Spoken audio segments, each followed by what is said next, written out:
Bonjour mesdames et messieurs, bon réveil, bienvenue dans ce 6h30. Souleymane Diarra-Souba, le ministre du Commerce, de l'Industrie et de la Promotion des PME, a procédé jeudi dernier au lancement des activités du premier incubateur public, d'Abidjan baptisé Dream Factory, initiative de l'agence Côte d'Ivoire PME. Cet incubateur s'est fixé pour mission de contribuer au développement d'un écosystème entrepreneurial varié et dynamique en Côte d'Ivoire. Le reportage de Cheikh Koné Aboubakar. Un incubateur d'entreprise est une structure d'accompagnement de projets et de création d'entreprises. Il apporte un appui en termes d'hébergement, de conseil et de financement lors des premières étapes de la vie de l'entreprise. L'écosystème des incubateurs d'entreprises en Côte d'Ivoire compte essentiellement une vingtaine d'initiatives privées. L'incubateur public d'Abidjan Dream Factory est donc une première en Côte d'Ivoire. Selon les statistiques, il est admis que sur une moyenne de 10 entreprises créées sans accompagnement, au moins 7 cessent d'exister au plus tard à la 3e année de leur activité. C'est pourquoi la mise en œuvre de cet incubateur qui s'inscrit dans le programme national de création d'incubateurs d'entreprises adopté en Conseil des ministres du 8 avril 2015 vient comme une réponse concrète pour encadrer les PME en phase de création et leur permettre de démarrer sur des fondements solides et durables.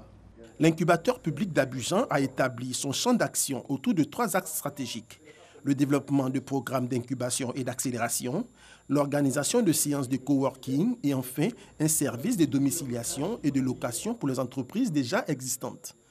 Nous allons recruter par appel à projet des entreprises, des incubés, à qui nous allons apporter de l'accompagnement en termes de formation technique, formation managériale, recherche et développement, pour leur permettre bien sûr d'arriver à ce qu'on appelle un prototype. Ça, c'est une phase de pré-incubation. Ensuite, sur cette cohorte-là, bien sûr, les gradués et ceux qui seront retenus passeront bien sûr à une phase beaucoup plus mature, où nous allons continuer bien sûr à l'accompagner, à leur donner un certain nombre d'outils. Cet outil d'aide ambitionne de hisser Abidjan parmi les 10 meilleures villes start-up en Afrique. Une ambition saluée par l'ensemble de la communauté des start-upers en Côte d'Ivoire.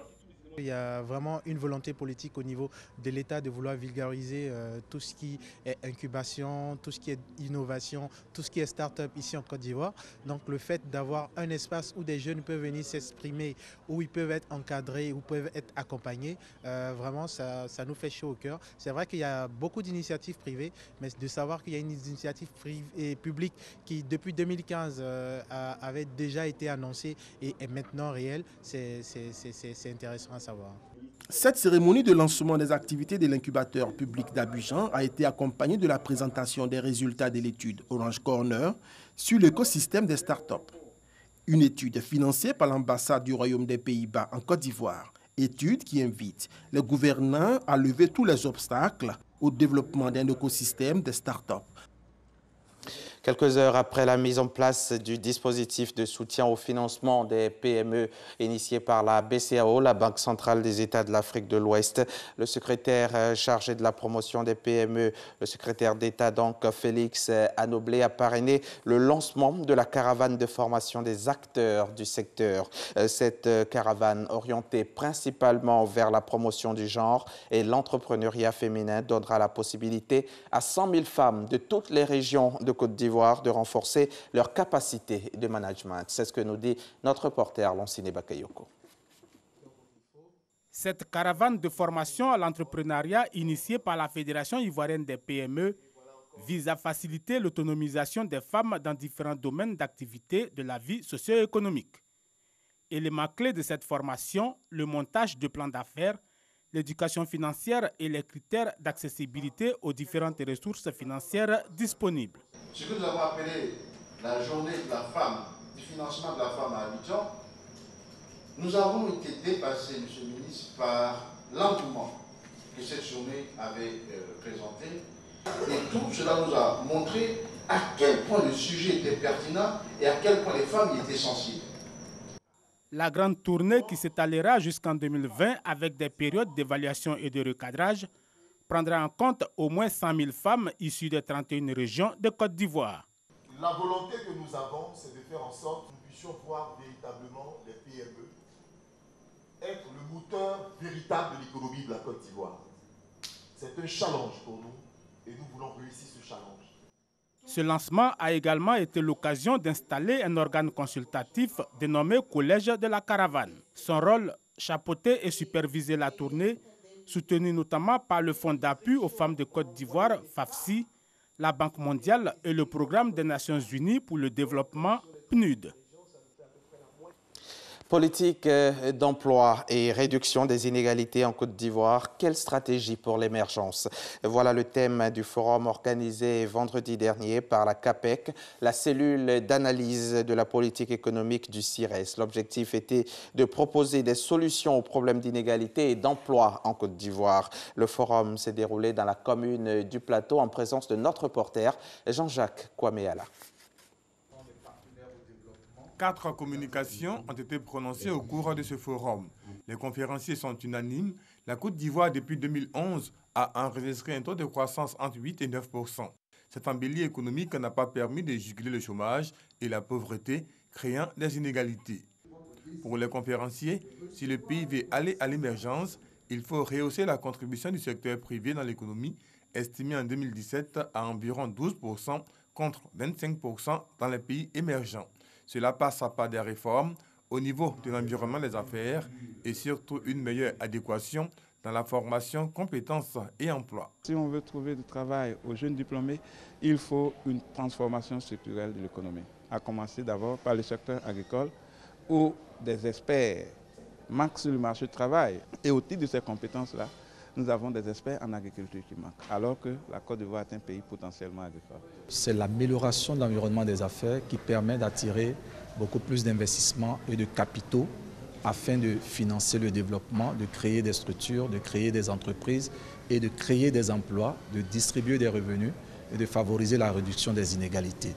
Ouvrant les travaux du forum, le ministre de l'Emploi et de la Protection sociale a félicité les initiateurs de cette rencontre qui s'inscrit dans le cadre du PND, Plan national de développement, période 2016-2020. Il a invité les chercheurs et enseignants à la prudence face aux rapports et statistiques sur l'emploi en Côte d'Ivoire.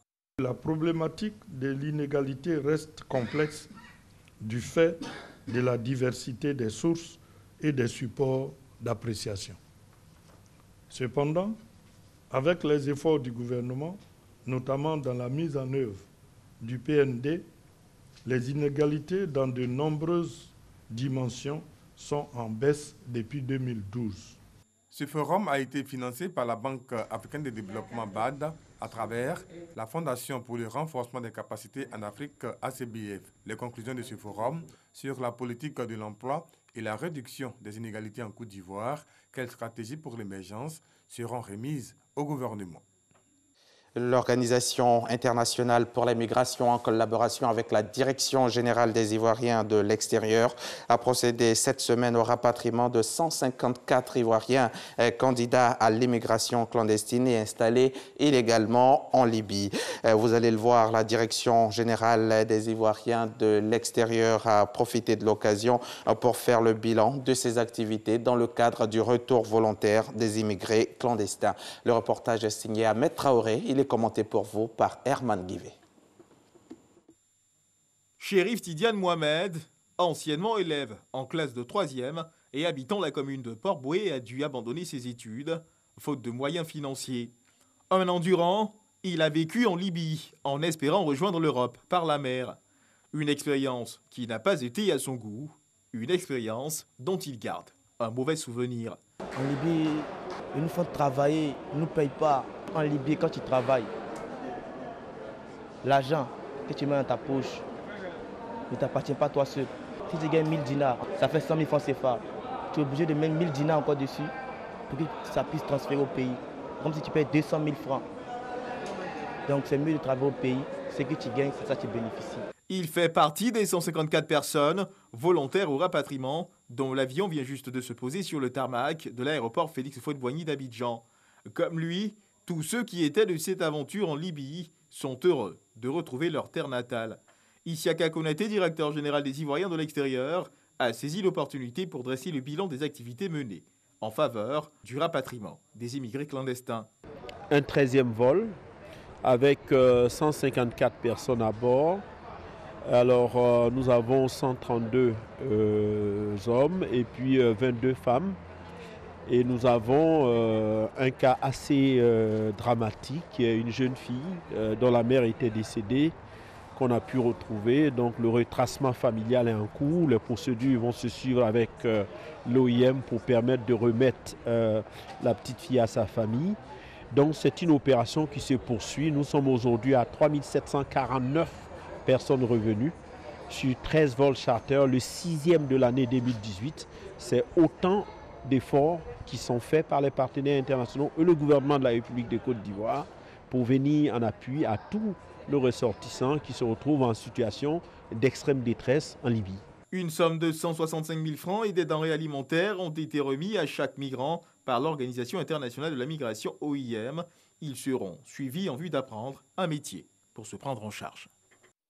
Refermons ce journal avec ces mots de l'actualité internationale. Première étape, le Cameroun. Les soldats impliqués dans la vidéo montrant les exécutions sommaires de 2 femmes et leurs enfants dans l'extrême nord du pays auraient formellement été identifiés. Ils sont au nombre de 7.